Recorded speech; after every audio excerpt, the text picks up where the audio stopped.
अस्सलाम वालेकुम नाजरीन, आपको ताज़ा तरीन और अहम ब्रेकिंग न्यूज़ से आगाह करते चलें। पाकिस्तान में इस वक्त शदीद ख़तरनाक और हाई अलर्ट जारी कर दिया गया है। आपको बताते चलें, पाकिस्तान में इस वक्त शदीद हवाओं का और इसी के साथ बारिशों का सिलसिला दाखिल हो चुका है। तो मैं आपको तमाम तफसील बताता हूँ इस छोटी सी वीडियो में।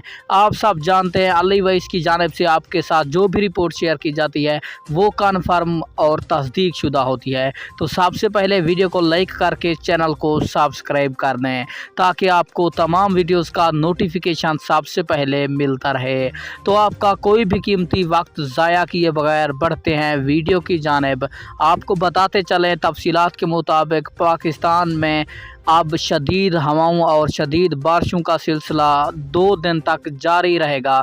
जी हाँ, तो दोस्तों, महकमा मौसमियात ने यही खबर दी है और आपको प्रूफ भी मिल चुका है वीडियो में। तो पाकिस्तान के मुख्तलिफ इलाकों में ये सिलसिला जारी रहेगा।